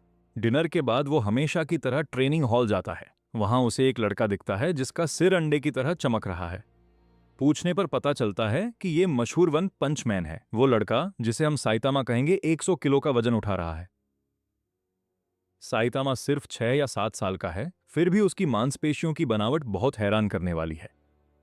हमारा हीरो अपनी कसरत शुरू करता है। अभी बिना अपनी जंगली शक्ति के वो 90 किलो का वजन उठा सकता है।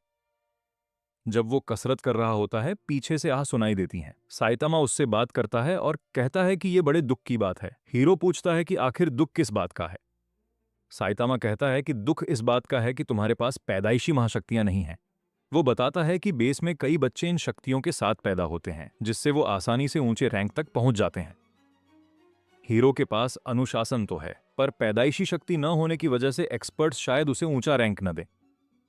बहस करने के बजाय हीरो मुस्कुराकर साइतामा से उसके लक्ष्य पूछता है। साइतामा कहता है कि उसकी शक्तियों के साथ एस रैंक ही बेस की आखिरी सीमा है। पर यह मेरी सीमा नहीं है। हीरो पूछता है कि वो उसे यह सब क्यों बता रहा है। साइतामा कहता है कि अगर बेस उसे एस रैंक न दे तो उसे साइतामा की टीम में शामिल हो जाना चाहिए।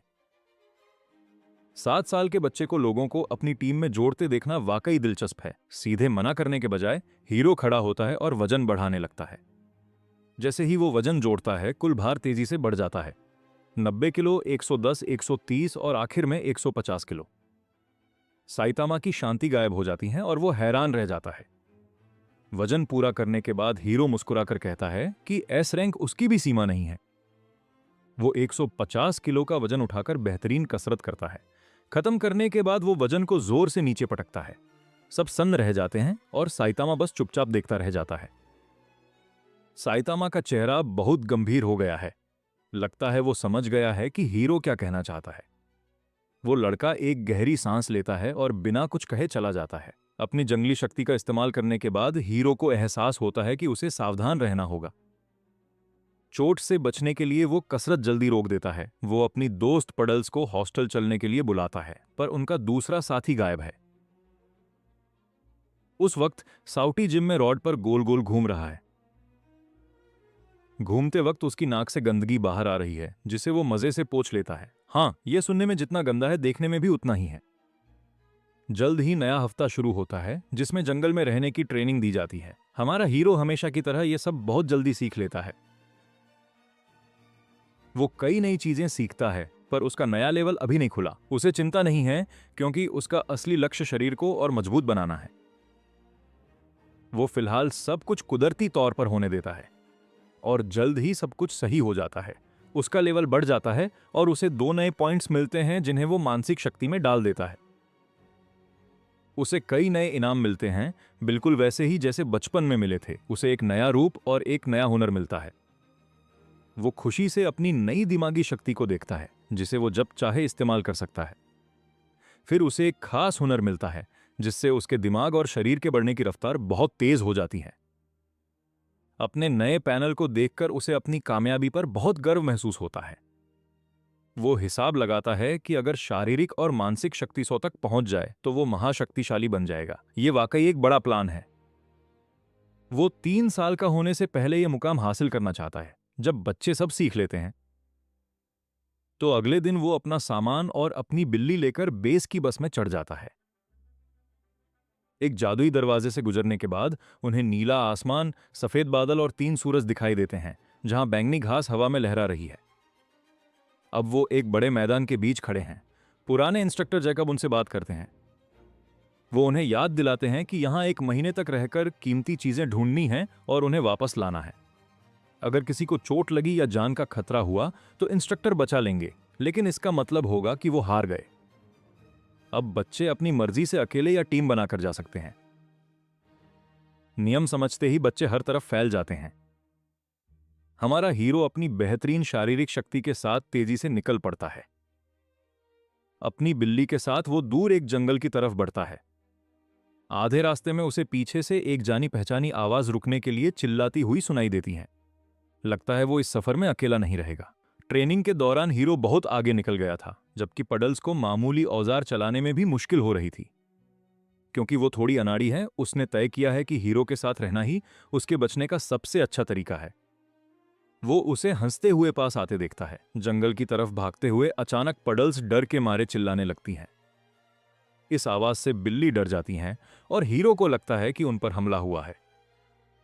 पर पडल्स बस इंटरनेट ना होने की वजह से दुखी है। उसे आज एक गेम खेलना था। खतरे के बीच गेम खेलने की ऐसी लगन वाकई हैरान करने वाली है। बिल्ली भी उसे अचरज से देखती है। दोनों उसे तब तक घूरते हैं जब तक उसे शर्म नहीं आ जाती और वो टैबलेट रख नहीं देती। हीरो को लगता है कि ये साथी भरोसेमंद नहीं है, इसलिए वो अलग होने की बात करता है और कहता है कि वो उसे पीछे छोड़ देगा। पडल्स घबरा जाती है और कहती है कि वो मछलियां पकड़ने में माहिर है। हीरो अनजान बनकर पूछता है कि उसका क्या मतलब है। वो समझाती है कि इसके लिए पानी में कुछ डालना पड़ता है। वो दावा करती है कि उसका तरीका सबसे असरदार है। हीरो ये सुनकर थोड़ा उत्सुक हो जाता है और तरीका पूछता है।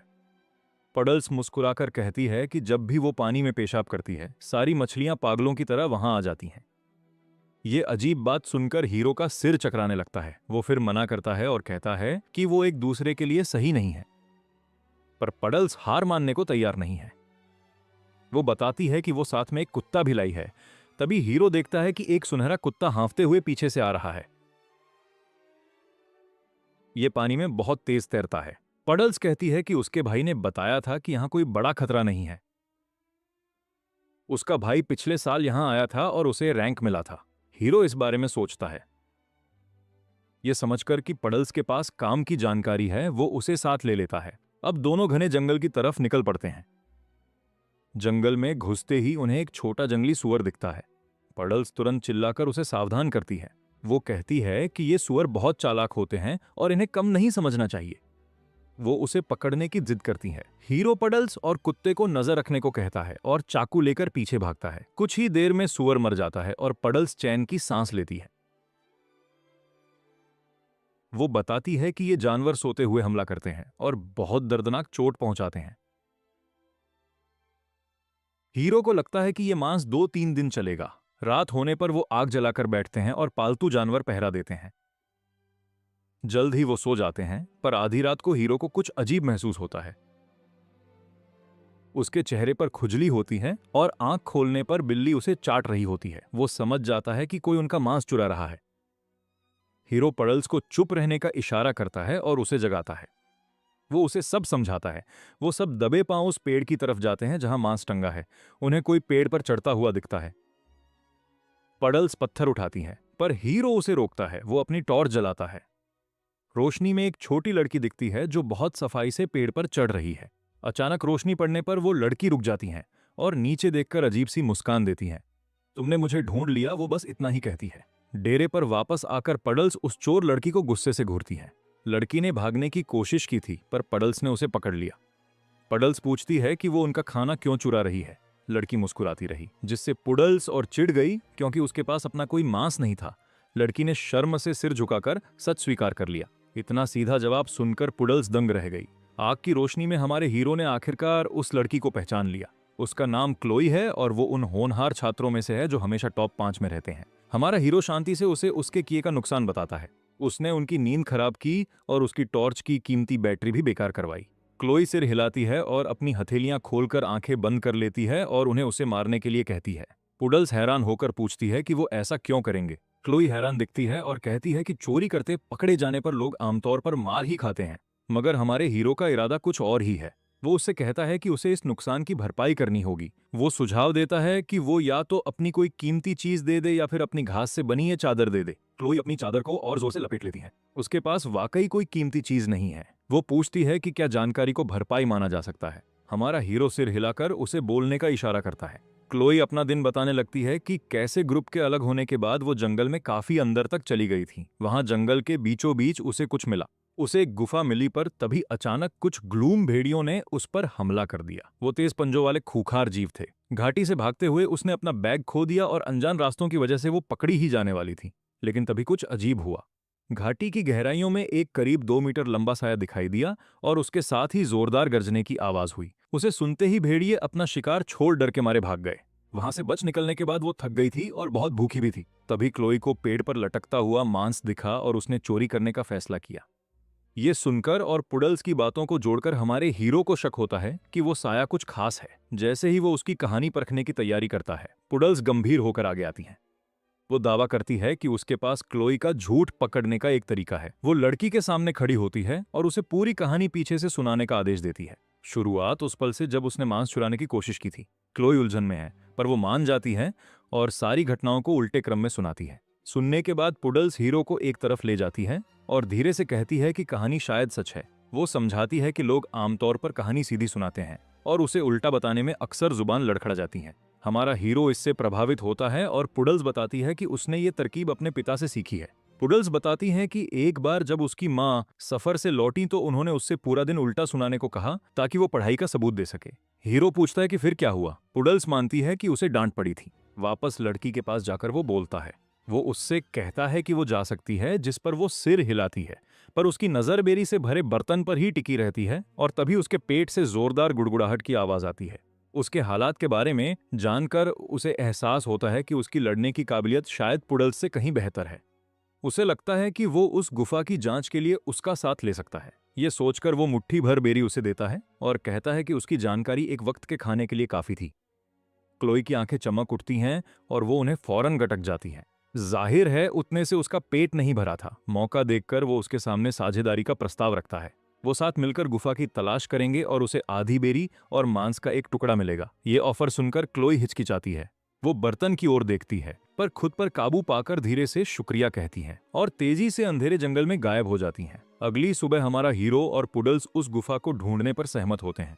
वो अपना सामान बांधते हैं और अपनी बिल्ली और कुत्ते को साथ लेकर निकल पड़ते हैं। 3 घंटे पैदल चलने के बाद आखिरकार वो अपनी मंजिल पर पहुंच जाते हैं। पुडल्स कांटों से भरे उस पहाड़ी रास्ते को देखती है जहां क्लोई भटक रही थी और हैरानी से सीटी बजाती है। फिर वो गंभीर हो जाती है। वो उसे सावधान रहने को कहती हैं क्योंकि अगर बेस को उन्हें बचाने आना पड़ा तो उनका ये मिशन नाकाम माना जाएगा। सिर हिलाकर हमारा हीरो जंगल में कदम रखता है। अभी वो कुछ ही कदम चले थे कि एक साया दिखता है। ये वही ग्लूम भेड़िया है जिसका क्लोई ने जिक्र किया था। भेड़िए की आंखें चमकती हैं और वो गुर्राता है। वो पुडल्स को पीछे रहने का इशारा करता है और अपनी चाकू निकालकर उस पर हमला कर देता है। भेड़िया इतने छोटे जीव को देख दंग रह जाता है कि वो उस पर हमला करने की हिम्मत कर सकता है। वो अपने दांत दिखाते हुए जोर से दहाड़ता है और छलांग लगाता है। सच तो ये है कि किसी जंगली जानवर से लड़ना रिंग के मुकाबले कहीं ज्यादा डरावना होता है। वो खुद को संभालता है और अपने पालतू कुत्ते के साथ मिलकर तालमेल बिठाता है। वो भेड़िए को घेर लेते हैं और उसकी ताकत को परखते हैं। कुत्ता लगातार भेड़िए का ध्यान भटकाता रहता है और 2 मिनट बाद हमारे हीरो को सही मौका मिल जाता है। वो फौरन अपना बीस्ट मोड सक्रिय करता है और आगे बढ़कर भेड़िए के पेट में चाकू घोंप देता है। चाकू आर पार हो जाता है और सही वक्त पर किए गए वार से भेड़िए को गहरा जख्म पहुंचता है। भेड़िया कराहता है और धीरे से जमीन पर गिर जाता है। पहली जीत से उनका हौसला बढ़ जाता है। थोड़ा आराम करने के बाद वो आगे बढ़ते हैं। क्लोई के बताए रास्ते पर आधे घंटे चलने के बाद उन्हें एक छिपी हुई गुफा मिलती है, पर उनके सामने का नजारा खौफनाक है। वहां 30 से ज्यादा ग्लूम भेड़िए इकट्ठा हैं। ये देखकर पुडल्स के पैर कांपने लगते हैं। वो वहां से चुपचाप निकल जाने का सुझाव देती है। वो सिर हिलाता है और दबे पांव पीछे हटने की तैयारी करता है, लेकिन तभी गुफा की गहराइयों से एक नीली रोशनी चमकती है। उसके बाद किसी विशाल चीज के चलने जैसी भारी आवाज आती है जिसे सुनकर भेड़ियों में भगदड़ मच जाती है। हमारा हीरो आंखें सिकोड़ कर देखता है और उसे वही दिखता है जैसा क्लोई ने बताया था, एक विशाल रोबोट। ये एक सी सीरीज नैनी बॉट है। उसकी मशीनी आवाज कहती है कि वो तैयार है। कई नाकाम कोशिशों के बाद भेड़ियों को एहसास होता है कि वो अंदर नहीं जा सकते और वो पीछे हटने लगते हैं, बल्कि वो मुड़कर भारी आवाज के साथ वापस अंदर चला जाता है। सुरक्षित दूरी पर पहुंचकर पुडल्स आगे की योजना पूछती है। वो जिद करता है कि उन्हें अंदर जाना ही होगा। आखिरकार वो यहाँ साहसिक सफर पर आए हैं, खुदकुशी करने नहीं। चूंकि यहाँ बहुत सारे भेड़िए हैं, इसलिए वो जाल बिछाकर उन्हें एक एक करके खत्म करने का फैसला करते हैं। जब वो जाल बनाने का सामान और साथी ढूंढ रहे होते हैं, तभी उन्हें पास में बहस सुनाई देती है। एक आवाज बिना चारे के मछली पकड़ने की शेखी बघार रही है, जबकि दूसरी नाच गाने की बातें कर रही है। उन जानी पहचानी आवाजों को सुनकर हीरो मुस्कुराए बिना नहीं रह पाता। ऐसा लगता है कि मदद खुद उनके दरवाजे पर आ गई है। अगले 5-6 दिनों में सब कुछ योजना के अनुसार होता है। वो धीरे धीरे उन 40 भेड़ियों के झुंड को कम करते जाते हैं। अब उन बचे हुए जानवरों को अपनी गलती का एहसास होता है। इसके बाद वो पूरा ग्रुप मिलकर घाटी से बाहर आता है और रास्ते में आने वाले भेड़ियों का सफाया कर देता है। कुछ ही पलों बाद वो चारों सावधानी से गुफा के पास पहुंचते हैं, जब वही भारी कदमों की आवाज फिर से सुनाई देती है। वो पुराना नैनी बॉट फिर से बाहर आता है, पर इस बार उसकी मशीनी आवाज में अपनापन है, जो खुद को सी सीरीज नैनी बॉट बताता है और सेवा के लिए तैयार कहता है। अकेले ही पूरे झुंड से लड़ने वाले इस रोबोट के सामने वो कोई भी हड़बड़ी नहीं करना चाहते कदम, बल्कि हमारा हीरो अपने ट्रांसलेटर का इस्तेमाल कर रोबोट की फ्रीक्वेंसी में उसे जवाब देता है कि उसे सेवा चाहिए। मशीन अचानक रुक जाती है और उसके सेंसर उस पर टिक जाते हैं। वो एक नन्हे बच्चे को पहचान लेती है। अचानक उसके मशीनी हाथ हिलने लगते हैं। उसके हाथ दूसरों को भगाने के लिए उठते हैं, पर साथ ही उसे गोद में लेने के लिए भी आगे बढ़ते हैं। कुछ मिनटों तक इस खींचतान के बाद बिजली कड़कने जैसी आवाज आती है। आंखों की रोशनी बुझने लगती है। वो पूरी तरह से बंद होकर शांत खड़ा हो जाता है। ऐसा लगता है कि रोबोट के लिए भी फैसला न ले पाना सिस्टम को ठप कर सकता है। शांति का फायदा उठाकर वो सावधानी से आगे बढ़ता है, पर मशीन कोई हरकत नहीं करती। ये देखकर पुडल्स खुश हो जाती है और उस लोहे के दैत्य के पास से निकल जाती है। ग्रुप अपनी टॉर्च जलाता है और उन्हें 2 खुले दरवाजों के पीछे एक छोटा सा ठिकाना मिलता है। वहां उन्हें एक पुरुष और एक महिला के अवशेष मिलते हैं। उन्हें साथ देख वो हैरान रह जाता है कि वो इंसानों जैसे दिखते हैं। एक कैमरे जैसे डिवाइस से पता चलता है कि वो उड़ने वाले 2 शक्तिशाली प्राणी थे जो ग्रह की खूबसूरती देख यहां आए थे। उन्होंने यहीं बसने का फैसला किया था, पर एक दिन आसमान काले बादलों से घिर गया। उन बादलों से विनाशकारी लेजर निकले जिसने दुनिया को तबाह कर दिया। उनकी अतुलनीय शक्तियां भी उन काले बादलों का मुकाबला नहीं कर सकीं। वो बुरी तरह जख्मी हो गए थे। वो बस इसी जगह में छिप सकते थे। बदकिस्मती से उनकी प्रजाति के इलाज के लिए जरूरी दवा यहाँ मौजूद नहीं थी। तभी अचानक ग्रुप के पीछे एक साया नजर आता है। वो पुराना इंस्ट्रक्टर जैकब है, जो उन्हें महज 8 दिनों में इस सब सप्ताह की सबसे कीमती चीज ढूंढने पर बधाई देता है। वो धीरे धीरे अंदर आता है और कुछ दस्तावेज देखता है। वो हमारे नन्हे हीरो की तरफ देखता है और उसकी किस्मत की तारीफ करता है। साफ है कि उस बच्चे की वजह से रोबोट का बच्चों की सुरक्षा वाला प्रोग्राम सक्रिय हो गया था, वरना उस रक्षक के पास से गुजर पाना लगभग नामुमकिन होता। ये सुनकर वो अपना कैमरा उठाता है और पूछता है कि आखिर वो काले बादल क्या थे। बाकी बच्चे भी उत्सुकता से पास आ जाते हैं। जैकब समझाता है कि उन्हें हंटर कहा जाता है, जो पूरे ब्रह्मांड में घूमते हैं और उनका गुजारा दूसरी सभ्यताओं का शिकार करने से होता है। वो बताता है कि जैसे ही कोई सभ्यता विकसित होती है, हंटर उन पर हमला कर उनके संसाधन लूट लेते हैं और ग्रह की सतह को पूरी तरह साफ कर देते हैं। वो इसे ऐसे साफ करते हैं जैसे कोई फसल काटी जाती है। ये जानकर माहौल में सन्नाटा पसर जाता है। वो सोचते हैं कि क्या पृथ्वी भी उनके निशाने पर है, पर जैकब कहता है कि वो नहीं जानते, पर हमेशा तैयार रहना चाहिए। वो बताता है कि इसीलिए ये सिलेक्शन बेस बनाया गया है। अगर उनमें से एक भी रक्षक बन सका तो उनकी मेहनत सफल होगी। 1 महीने बाद सब फिर कैंप में मिलते हैं। इस मुश्किल सफर के दौरान 5 लोगों को बाहर कर दिया गया। हीरो का स्कोर सबसे ज्यादा होने की वजह से उसकी रैंकिंग पूरे बेस में टॉप 10 में आ गई है। पर असली सरप्राइज यह है कि उसकी घड़ी में एक्सप्लोरर्स मार्केट खुल गया है। एक्सप्लोरर्स मार्केट, इस दुकान से वो हर तरह का आधुनिक सामान खरीद सकता है। जैसे ही वो अपनी जानकारी दर्ज करना खत्म करता है, उसके पैनल पर एक सूचना आती है। तभी एक अनुभवी एक्सप्लोरर उसे अपना बिजनेस कार्ड देता है। इस बार ये कोई नौकरी का प्रस्ताव नहीं, बल्कि एक सच्चा बुलावा है। वो मानता है कि उसने उसे कम आंका था। वो कहता है कि बिना किसी अलौकिक शक्ति के भी उसका हुनर एस रैंक का है और वो माफी मांगता है। वो हीरो को भविष्य में अपनी कंपनी आने का न्योता देता है। वो सिर हिलाकर कार्ड ले लेता है और उसके जाने के बाद उसकी रैंकिंग 9वें नंबर पर पहुंच जाती है। कुछ दिनों बाद नन्ही लूना उससे मिलने आती है। लूना उसे अलविदा कहने और शुक्रिया अदा करने आई है। उसके सफर की शुरुआत काफी खराब रही थी, पर उसने काफी अच्छे पॉइंट्स हासिल कर लिए हैं। हीरो की मदद से उसे ए रैंक मिला है। उसके जाने के बाद हीरो की रैंकिंग अब 6ठे नंबर पर पहुंच गई है। अब तक उस 1 साल के सुपरमैन की कहानी पूरे बेस में फैल चुकी है, जिससे प्रशासन को उसकी जानकारी गुप्त रखनी पड़ी। अब से वो ज्यादातर अभ्यास अकेले ही करता है। अपने पुराने इंस्ट्रक्टर को सब कुछ जानते देख वो उत्सुकता से पूछता है कि क्या जैकब खुद भी कोई अलौकिक शक्ति रखते हैं। बूढ़ा आदमी बस मुस्कुराकर पूछता है कि तुम्हें क्या लगता है। हीरो फालतू की बातों में नहीं पड़ना चाहता। हीरो वहां से मुड़कर चल देता है और बूढ़ा आदमी बस उसे देखता रह जाता है। 2 हफ्ते बाद उसका दोस्त लियो जाने की तैयारी करता है। वो दुखी है क्योंकि उसकी रेटिंग सिर्फ C+ है।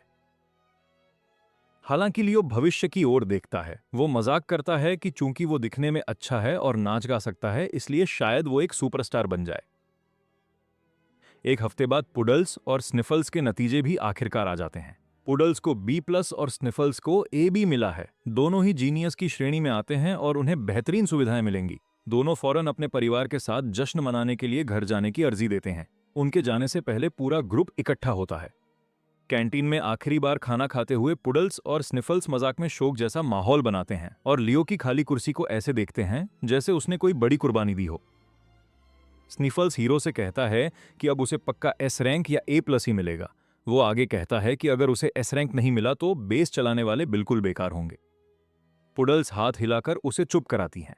चयन होने के बाद वो पहले से कहीं ज्यादा आत्मविश्वास के साथ बोल रही है।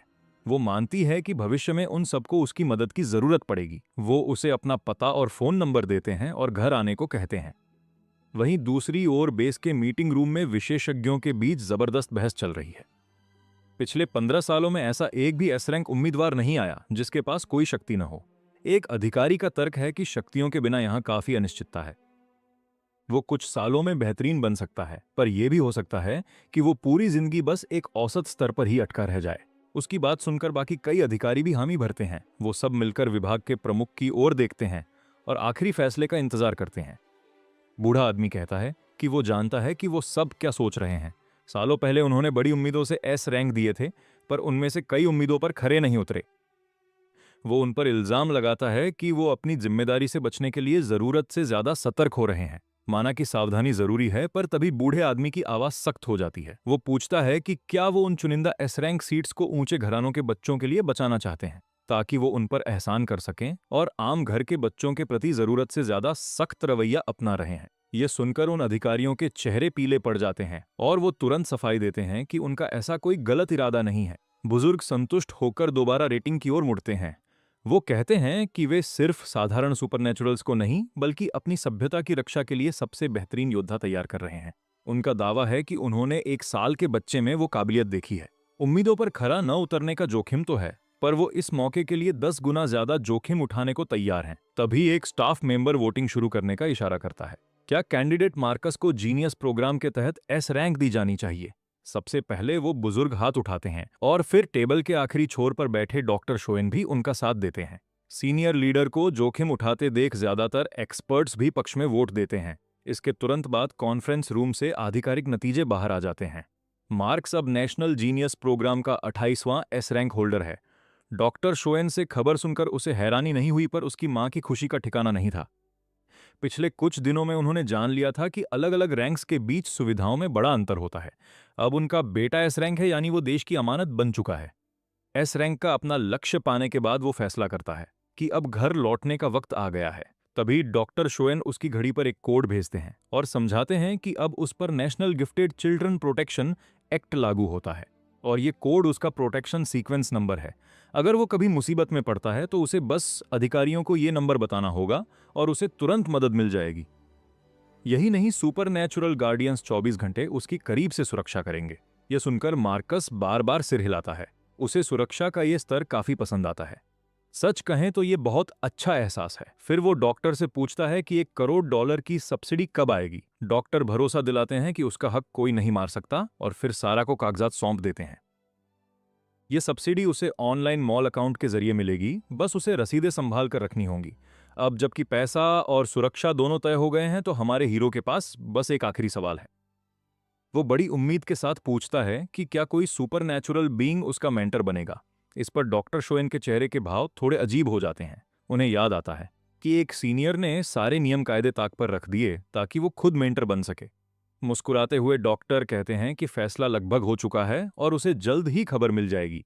जीनियस प्रोग्राम के लेटर पर दस्तखत के बाद वे प्राइवेट जेट से सीधे एयरपोर्ट और फिर एक प्राइवेट कार से घर पहुंच जाते हैं। उनके पहुंचने के कुछ देर बाद ही पिता भी छुट्टी लेकर जश्न मनाने घर आ जाते हैं।